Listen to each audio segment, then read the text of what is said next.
Hey guys, welcome back to Steel City Sports. So we're only 2 days away from the college football playoffs starting, so I'm going to give you my official predictions right now. I'm going to try to roll through this pretty quick because we got a lot of games to talk about here. I do have to say right up front, I don't claim to be some expert of college football. This is really the first year I started to heavily pay attention to college football. So I don't think I'm quite a casual. I'd say maybe like one rung above a casual. If you are someone that considers yourself an expert in college football, definitely feel free. If I say something fucking dumb, go ahead and down in the comments and let me know how dumb it was. And one other quick note is something they have to fix about this playoff format is they have to reseed going forward. I think that is total bullshit. I think Oregon definitely got fucked over with this format because they were the most dominant regular season team. They beat Penn State in the Big Ten championship game, yet Penn State has a far better, easier path to the college football championship game. So I think that's like a giant middle finger to these teams saying the regular season doesn't matter. But this is the first year of the 12-team format. We knew they were going to have to work some kinks out going forward, but let's get into these specific games here. So our first one of the first round is Ohio State versus Tennessee in Columbus. And I'm going to give you like a percentage chance whenever I pick a team, like out of 0 to 100, how confident I am in these teams winning. So I am going to take Ohio State. I think it simply just comes down to they have more blue chip talent. They have a better overall roster. But Tennessee, I think, does have a couple advantages in this matchup. That's why I think that this is the most competitive of the first-round matchups. I think this one really is the closest. I'm taking Ohio State, but I'm only putting it at a 51% chance because I really do believe it is a coin toss. When I look at Tennessee, I'm not even going to try to attempt to pronounce Nico's last name for the quarterback of Tennessee because I'm going to completely butcher it. I think he's overall a more talented guy than Will Howard. I don't think that's a controversial statement. It's just Will Howard is surrounded by a lot more talent. Another big shortcoming, which is gonna come up later in this video, is Ryan Day. I think is a total fucking moron. Anytime he's put in a high pressure situation, he crumbles. And again, this is a bigger narrative about college football as a whole. I think all the great schematic minds are in the National Football League. So that leaves these guys in college football with such a heavy emphasis on recruiting. These guys care more about recruiting than they do about actually X's and O's. And Ryan Day definitely falls in that camp. I think from a schematic standpoint, Ryan Day is a fucking moron. So that worries me because Tennessee has the coaching advantage, I would say, and they have the quarterback advantage. But overall, Ohio State, more talented team. I've watched a lot of Ohio State this year. Saturdays, I was working 9 to 4, so we have a TV at work. The noon game was always on. It was always Ohio State or Penn State. So I've seen a lot of Ohio State this year. I understand what they try to do. They don't ask a whole lot of Will Howard. They really, beefed up their run game this year with Judkins and Henderson. So I think it's a close one for sure. And if Tennessee won, I wouldn't be that surprised. I'm giving them a 49% chance to win. I just think it being in Columbus and Ohio State having more blue chip talent, I got to roll with them. Next matchup, Texas versus Clemson. I don't think it's anywhere near as close. I think Texas is going to fucking crush Clemson. And I get it, Clemson. Their quarterback, Klubnik, has definitely played better down the stretch of the year. But it's honestly kind of shocking to me that Clemson even got into this, especially over a team like Miami. Again, I'm not an expert on college football. I don't really get how this works, but I don't get how Miami could be a team that was literally like a top 6 ranked team for basically the whole year, and then they lose a couple games at the end, and they're out. Whereas Clemson was like a struggler for majority of the year. They went on a little run at the end, and they get in. That doesn't make sense to me. This should be Miami. I would take Texas no matter if they were playing Clemson or Miami, but I think Miami should have gotten into the playoff. Again, maybe you know why exactly that happened. You can explain to me in the comments. But Texas, I think, is going to fucking crush Clemson. I think they have really no business in this playoff. So I'm going to put Texas at a 95% chance to beat Clemson. I know Quinn Ewers, he fucked up his knee or whatever against Georgia in the SEC title game. But we're gonna talk more about Quinn Ewers as this bracket goes on. But in this particular matchup, it's not close. I think Texas kills Clemson. Next matchup is Penn State versus SMU. We don't have to spend a whole lot of time on this one. Penn State just has so much more high-end talent than SMU. I mean, they have a couple guys that I think are going to go in the first round of this year's draft. Their tight end, Tyler Warren, and Abdul Carter, both just real high-end, top-tier difference makers on both sides of the ball. SMU, I mean, I don't know a whole lot about SMU. I do know they fucking killed Pitt. When Pitt was having a fun little year this year, they went down to play SMU, and that was kind of the end of Pitt's season. They never really, I don't think, recovered from that devastating loss by SMU. I do know SMU can put up points. I don't know how it's going to work against a Penn State defense, even though I have issues with Penn State we're going to get into. This isn't close from a talent perspective. So, although I will say this, if there's anyone that can fuck up this big of an advantage, it is James Franklin. I do think James Franklin, take everything I said about Ryan Day's shortcomings, times that by 3 for James Franklin. I think he's a total fucking clown, has single-handedly costed Penn State big games. So, from a roster perspective, Penn State should win this one. When you're looking at a roster perspective, it should be 100% confidence level Penn State wins this. But Franklin is such a screw-up that I'm going to drop it to about a 75% chance Penn State wins this one. And our last matchup of the first round is the Battle of Indiana between Notre Dame and Indiana. I'm actually going to roll with Indiana in this one. I genuinely just think that Notre Dame, they're frauds. They need to join a conference. I think it's bullshit. They can be independent and play nobody and then get into the playoff. I think that's total bullshit. They need to join the Big Ten. Indiana, to me, has been the more consistent team. Their only loss was to Ohio State, which was bad, granted. But Ohio State, for majority of this year, was a top 3 ranked team in the betting markets to win the title. So, getting crushed by them at home doesn't really worry me that much. Whereas Notre Dame, their loss, what the fuck was it, Northern Illinois? Notre Dame is legitimately like a top 10 program in the nation. And anytime that level of a team loses to a team like Northern Illinois, that should automatically disqualify you from making the playoffs. I don't give a fuck that it was only week 2. That's totally unacceptable to have that terrible of a loss yet still get in. And I just think overall, Notre Dame has not been that impressive.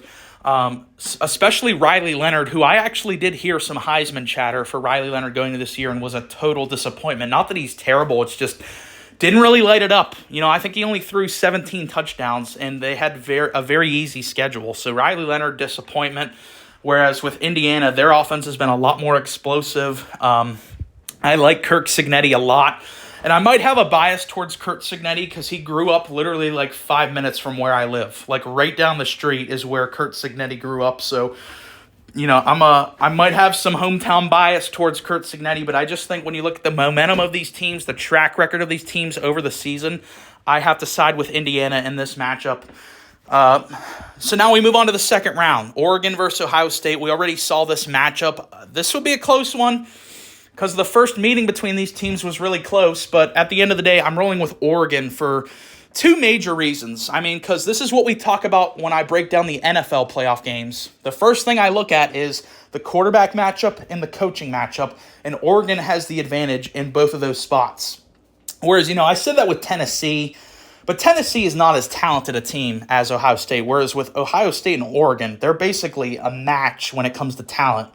They're 1-for-1 match. There's no talent advantage there. They're both stacked rosters.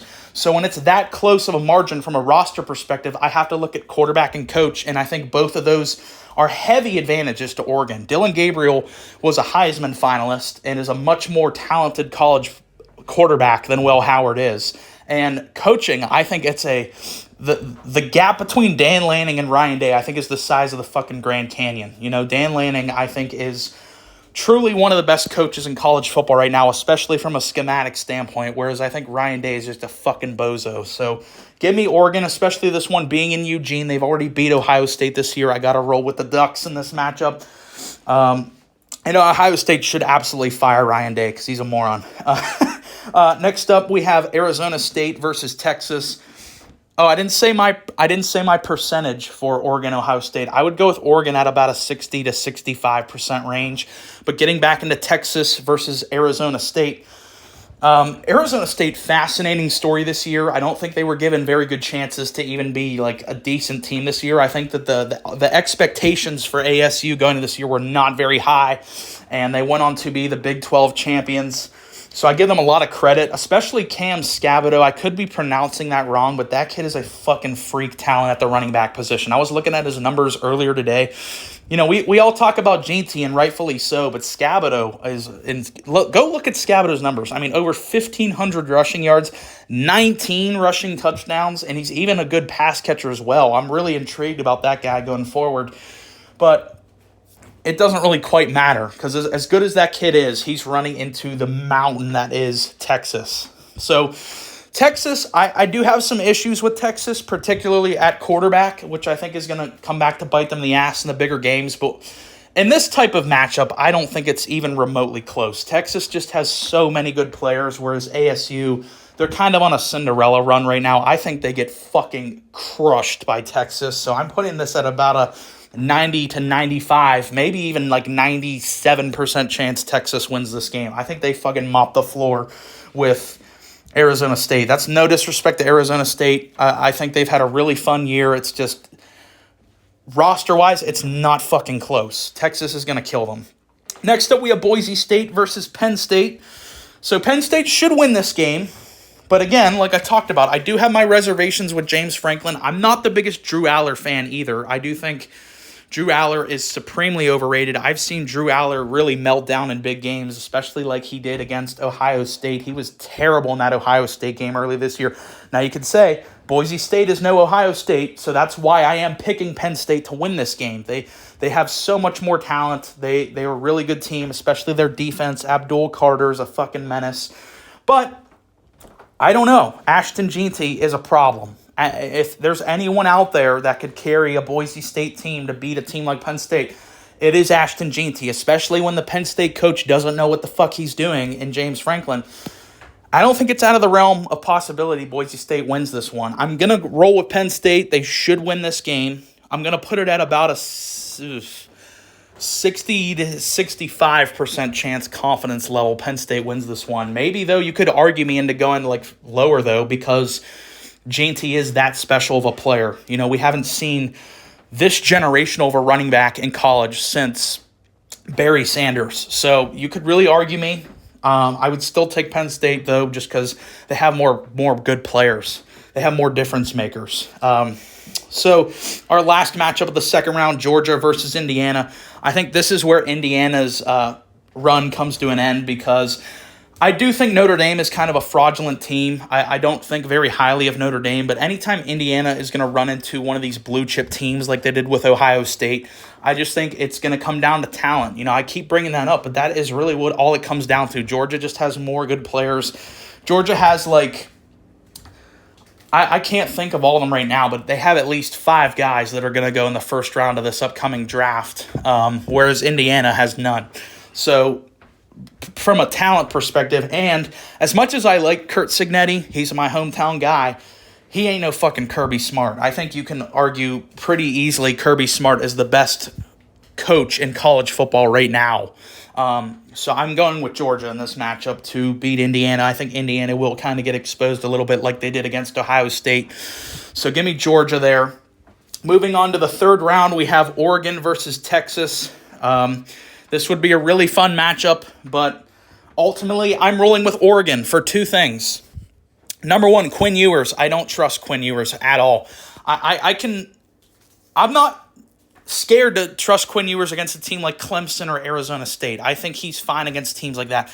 But anytime we've seen him in like the big games, I think of last year against Washington. I think of the Red River game last year against Oklahoma.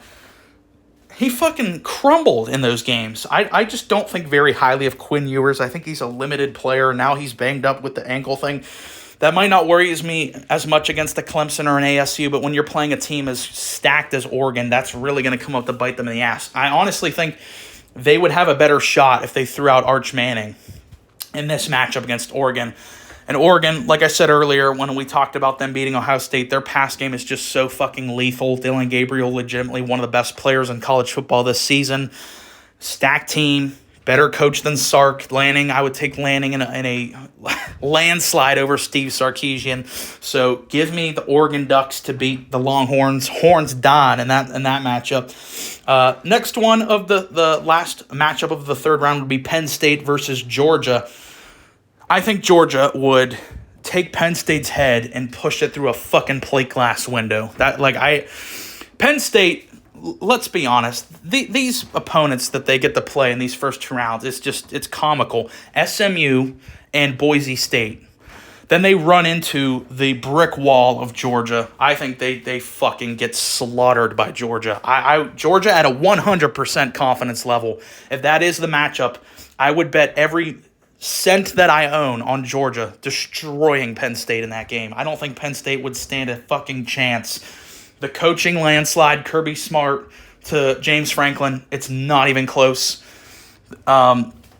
So yeah, give me Georgia. So that would be a national championship game. I know, really boring because we went with a 1-2 matchup in the playoff, but I really just think that is the most likely outcome, Oregon versus Georgia. So who do I have winning it all? I have the Oregon Ducks. So yeah, sorry to be so boring. I went with a 1-2 matchup in the title game, and I have the 1 seed winning the whole thing. But the reason why I have them beating Georgia is Dillon Gabriel, I think, is a significant upgrade over either of the guys, whether it's Gunnar Stockton or Carson Beck. You know, that's one thing I didn't really spend a whole lot of time on with Georgia in this video is there is some question marks about their quarterback position because we just don't know what's going on with Carson Beck. But I think you can make an argument that they honestly have a better chance with Gunnar Stockton with how poorly Carson Beck has played this year. So that instability at the quarterback position is why I'm picking Oregon to win this one. And Dillon Gabriel has been a sensational player this year, Heisman finalist. I think that really is going to be on display. So that has been it for the Steel City Sports College Football Playoff predictions. I have the Oregon Ducks running the table and winning this one. Definitely let me know down in the comments all your predictions. Who do you think is going to win it all? Thanks for listening. Please like and subscribe.